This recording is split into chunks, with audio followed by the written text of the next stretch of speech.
స్వగ్రామంలో ములుగు మండలం జగ్గన్నపేటలో నా ఓటును వినియోగించుకోవడం జరిగింది. రాష్ట్ర వ్యాప్తంగా ఉన్నటువంటి ప్రజలు కూడా మరి ఓటు వేయాల్సినటువంటి కనీస హక్కుగా కూడా మనకు రాజ్యాంగం ఇచ్చింది. కాబట్టి ప్రతి ఒక్కరు కూడా ఓటు హక్కును వినియోగించుకోవాలని పేరున కోరుకుంటా ఉన్నాం.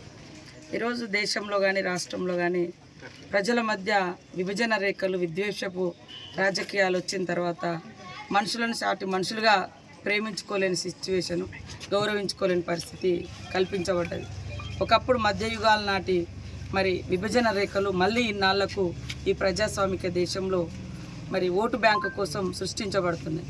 మనం చూస్తే కుక్కల్ని ప్రేమిస్తాం, జంతువులను ప్రేమిస్తాం, కానీ సాటి మనుషులను ప్రేమించలేని, గౌరవించలేని, ఒక దగ్గర తీసుకోలేనటువంటి విద్వేషపూరితమైనటువంటి రాజకీయాలు రేపటి యువత మీద, భవిష్యత్ తరాల మీద తీవ్రమైనటువంటి ప్రభావం పడుతుంది.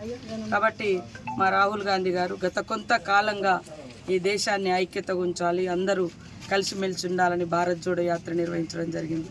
అదేవిధంగా మనమెంతో మనకంత అనే విధంగా రిజర్వేషన్స్ కూడా జనాభా ప్రాతిపదికన ఉంచాల్సిన అవసరం ఉందని కూడా వారు పోరాడుతున్నారు. కొంతమంది మూఢత్వంలోకి వెళ్ళి ప్రతిదాన్ని అంటే వాళ్ళు ఎన్ని సౌకర్యాలన్నా ఎంతో ఉన్నా పేదవాళ్లకు లేదా అట్టడుగు వర్గాలకు కనీస సపోర్ట్ చేయలేనటువంటి మూఢత్వంలోకి వెళ్ళేటువంటి పరిస్థితి కనబడుతుంది. కొంతమంది దేశం కోసం, ధర్మం కోసం అంటున్నారు. దేశంలో స్వతంత్రం తీసుకురావడంలో ఈ దేశం కోసం, ధర్మం కోసం అనేటువంటి వాళ్ళ పాత్ర ఎంత? ఈ దేశంలో ఈ దేశం కోసం వారు చేసింది ఏంటిది? ఈరోజు దేశం అమ్మబడుతుంది. గతంలో మరి మా నాయకులు ఇందిరాగాంధీ కాడ నుంచి, నెహ్రూ గారి కాడ నుంచి మరి మొన్నటి వరకు కూడా కాంగ్రెస్ ప్రభుత్వం వందల వేల ప్రభుత్వ రంగ సంస్థలు నిర్మించింది, ప్రభుత్వ ఉద్యోగాలు సృష్టించింది.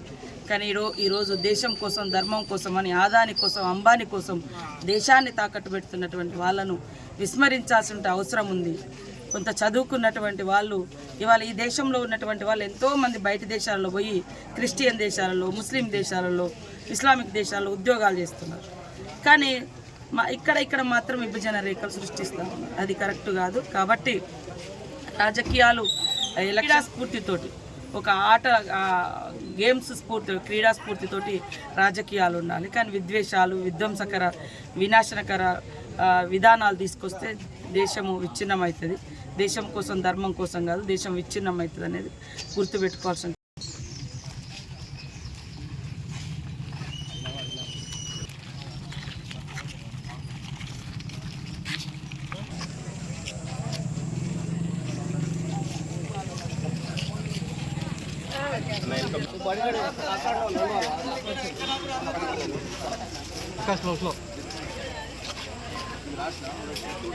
కాలం నమ్ముతాను, కాలానికి రాలేదు.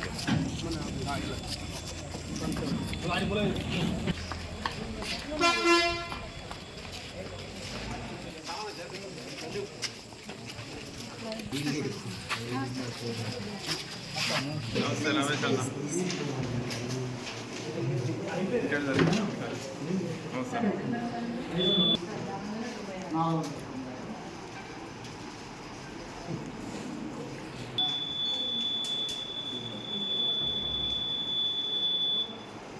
ఓకే.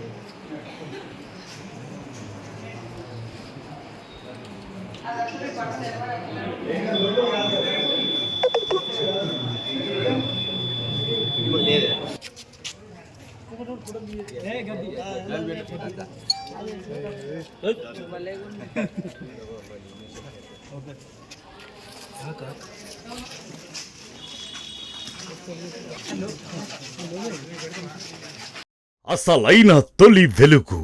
ఫాలో వాట్సాప్ @తొలి వెలుగు official.